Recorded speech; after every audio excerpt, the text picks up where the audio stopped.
Hai, Assalamualaikum. Hari ini kita masuk bab 12, sukatan kecenderungan memusat.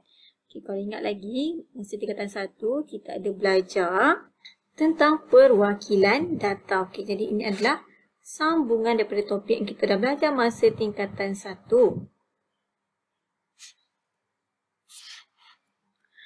Okay, apa yang kita akan belajar hari ini? Okay, pertama, kita akan imbas kembali apa yang kita dah belajar masa tingkatan 1 berkaitan dengan kekerapan, jadual kekerapan dan perwakilan data. Okay.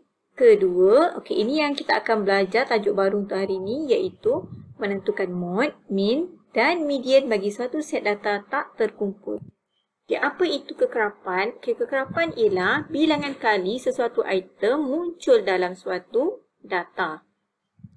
Okay, apa pula jadual kekerapan? Iaitu satu jadual yang menyenaraikan setiap item dan kekerapan bagi item tersebut. Okay, ini ada contoh jadual kekerapan. Okay, jadual kekerapan ni kita dapatkan daripada data ni lah.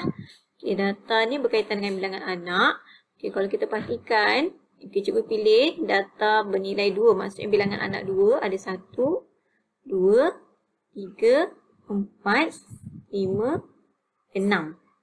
Okay, dekat sini, jadi kalau bilangan anaknya 2, kekerapannya adalah 6. Bermaksud data itu muncul sebanyak 6 kali. Okay, ini adalah jenis-jenis perwakilan data yang kita dah belajar masa tingkatan 1.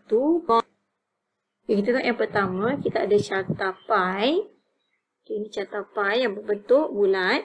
Yang kedua, carta palang. Okay, carta palang ni dia ada kotak-kotak berpalang. Okay, next, graf garis. Okay, ni graf garis. Plot titik, okey, ni titik-titiknya, dan plot batang dan daun, okey. Di sebelah kiri adalah mewakili batang dan sebelah kanan mewakili daun. Dan kita juga ada belajar histogram dan poligon kekerapan. Sekarang kita tengok apa yang kita nak belajar hari ini iaitu sukatan kecenderungan memusat. Okey, pertama berkaitan dengan mode. Okey, mode adalah nilai yang paling tinggi kekerapan. Okey. Kedua, median iaitu nilai yang berada di tengah-tengah. Okay, kalau median nak ingat di tengah-tengah. Okey, di tengah-tengah ini adalah untuk bilangan data yang ganjil. Okey, kalau bilangan datanya genap, kita akan ambil purata bagi dua nilai yang berada di tengah-tengah. Okay, nanti kita akan tengok contoh bagaimana kita selesaikan menentukan mode dan median. Okay, next, mean. Okay, mean adalah purata. Okay, secara ringkas ni cikgu sebut sebagai purata, iaitu jumlah nilai data bahagi dengan bilangan data.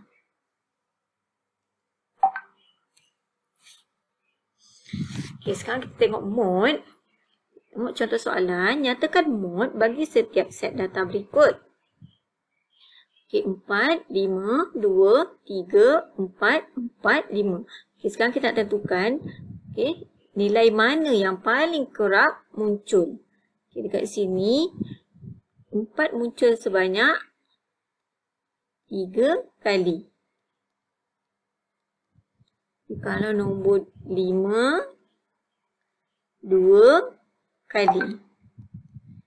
Nombor 1 dan 3 adalah muncul sekali sahaja. Okay, jadi modnya adalah 4. Okay, kita baca nilai pada data tadi 4 iaitu dia punya kekerapan tertinggi iaitu 3. Okay, 3 ni adalah dia punya kekerapan. Okay, next contoh kedua. M, N, L, M, L, P, L, L, P. Jadi kita nak tentukan yang mana data yang paling kerap muncul. Okay, kalau M ini muncul 2 kali. Okay, kalau N sekali sahaja. Kalau L 1, 2, 3, 4.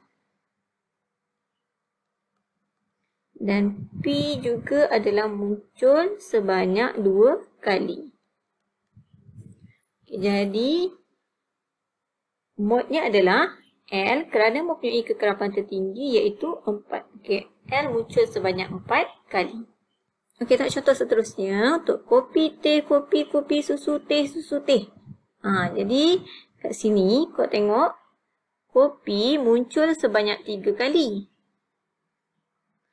Okey, teh juga muncul sebanyak 3 kali. Okay, jadi yang mana modnya? Jadi kat sini, situasi ni modnya ada 2, iaitu kopi dan teh. Kerana dia berkongsi bilangan kekerapan yang sama. Okay, next. Soalan D. 2, 4, 6, 8, 10. Okay, ada tak data yang berulang ni? Semuanya muncul sekali sahaja. Okay, disebabkan tiada nombor yang berulang, maka situasi ni tiada mod. Okay, now kita pergi yang seterusnya iaitu median. Okay, tadi kita dah tahu median tu adalah data yang berada di tengah-tengah. Jadi macam mana kita nak tentukan data yang berada di tengah-tengah? Okay, langkah pertama kita akan susun data tu mengikut tertib menaik atau menurun. Okay, kemudian kita tentukan pula bilangan data sama ada genap ataupun ganjil. Okay, kalau bilangan datanya genap, maka kita akan ambil purata 2 nilai yang di tengah-tengah. Okay, kalau bilangan data itu ganjil, jadi kita boleh terus dapatkan nilai data yang berada di tengah-tengah. Okay, sekarang kita tengok satu contoh soalan median. Okay, data di bawah ialah wang saku bagi 5 orang murid ke sekolah setiap hari. Tentukan median. Okay, ada yang bawa RM5, RM8, RM3, RM7 dan RM5. Okay, ingat tadi langkah pertama adalah kita akan susun data mengikut tertib menaik. Okay, kita mula dengan 3, 5, 5, 7, 8. Okay, kemudian kita tentukan bilangan datanya. Kat sini dia kata tadi dah sebut 5 orang murid. Jadi maksudnya bilangan data sini adalah 5. Okay, bilangan data ini adalah ganjil. Okay, kalau bilangan data ganjil, kita boleh terus dapatkan nilai yang berada di tengah-tengah iaitu 5. Okay, maka mediannya adalah RM5. Okay, contoh seterusnya. Data menunjukkan jumlah bilangan gol untuk pasukan seladang dalam 10 permainan. Tentukan median. Okay, ini dia beri datanya. Okay, ini maksudnya bilangan gol lah. Ada yang 1 gol, 5 gol, 1 gol, 1 gol, 4 gol dan seterusnya dalam 10 permainan. Okay, jadi bilangan datanya dekat sini adalah 10. Okay, menunjukkan bilangan data yang genap. Okay, apabila bilangan data genap, kita akan ambil nilai purata 2 nombor yang di tengah-tengah. Okay, langkah pertama jangan lupa kita kena susun semula ikut tertib menaik. Kita mula dengan 1. Okay, 1 kat sini ada 4 kali 2, 4 sebanyak 3 kali, kemudian 5, 2 kali. Okay, jadi yang di tengah-tengah, macam mana kita nak tentukan yang di tengah-tengah ni? Okay, caranya senang, kita boleh potong macam ni lah. Okay, potong depan dan belakang. Potong depan belakang. Potong depan belakang.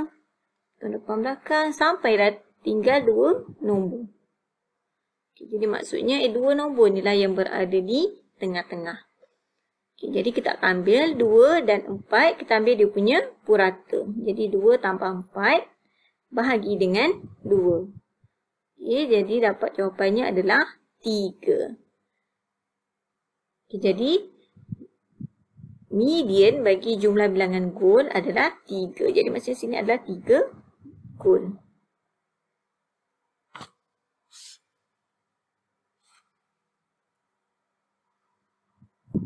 Okay, bagaimana pula kita nak tentukan median bagi data yang berada di dalam jadual kekerapan?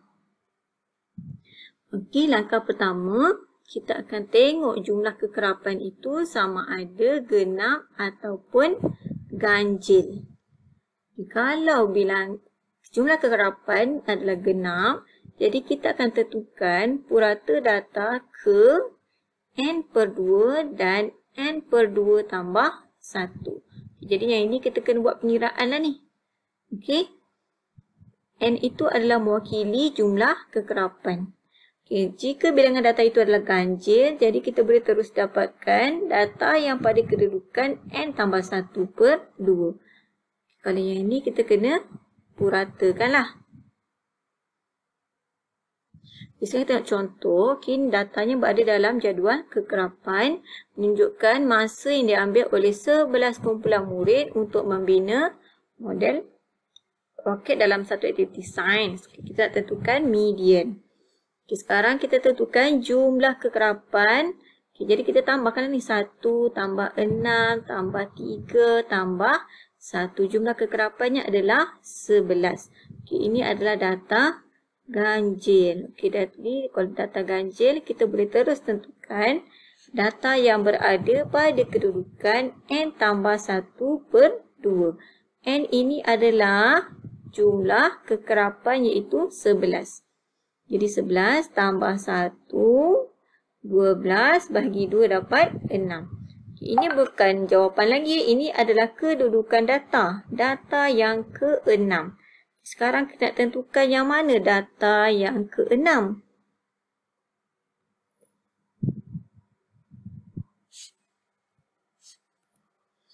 Data yang ke-6, kita kena buat pula yang ni. Kedudukan data.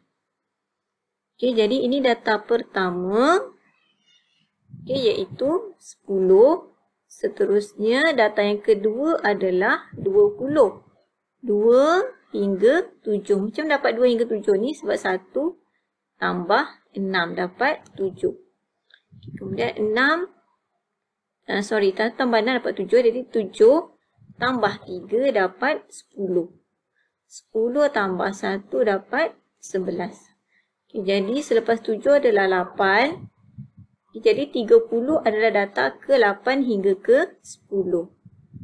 Dan 40 adalah data yang ke-11. Tadi kita dapat jawapan data yang ke-6. Jadi data yang ke-6 berada di kedudukan di sini. Di antara 2 hingga 7. Maka jawapannya, kita ambil jawapannya di sini.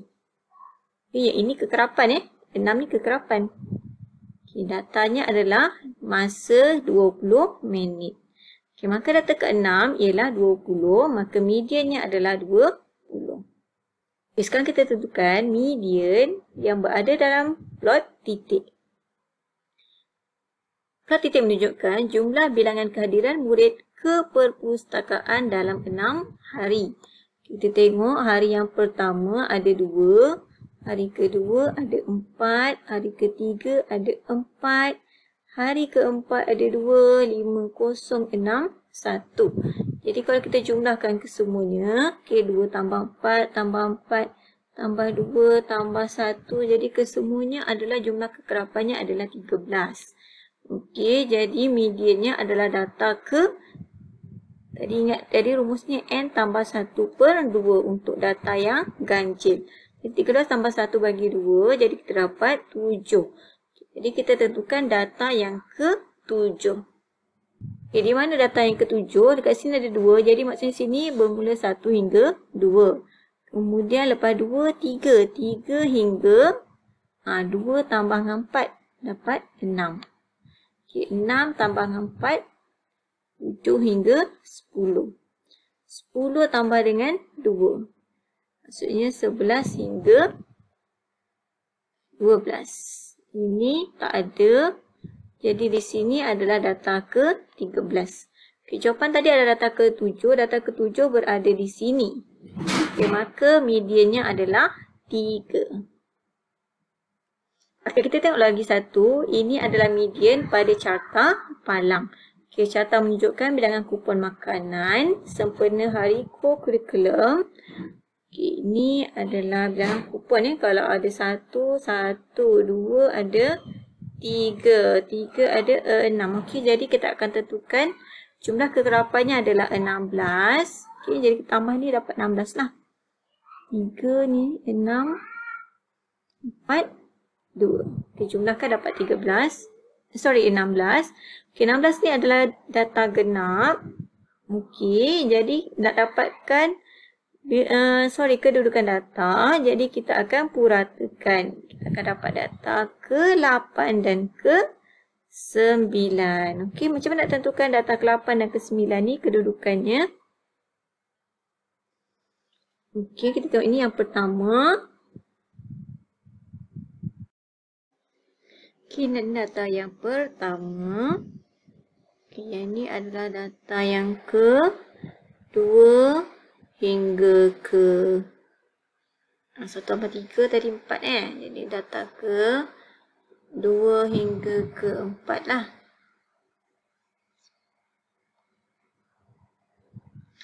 Okey, ini kedudukannya adalah 5 hingga ke 10. 10 tambah 4, 14 Jadi 11 hingga 14. Dan ini 15 hingga 16. Okey, jadi kita nak data ke 8 dan ke 9. Data yang ke 8 dan ke 9 berada di sini. Okey, berada di 3. 8 dan 9 dua-dua adalah, datanya adalah 3. Jadi 3 tambah 3 bagi 2 dapat 3. Okey, maka median bagi data ini adalah 3. Jadi bilangan kupon makanannya adalah 3. Okey, itu sahaja penerangan cikgu untuk hari ini. Kita tadi dah belajar tentang mode dan juga median. Okey, untuk min kita akan belajar dalam kelas seterusnya. Okey, jika ada apa-apa soalan boleh tanya di ruang komen. Okey, terima kasih dan Assalamualaikum.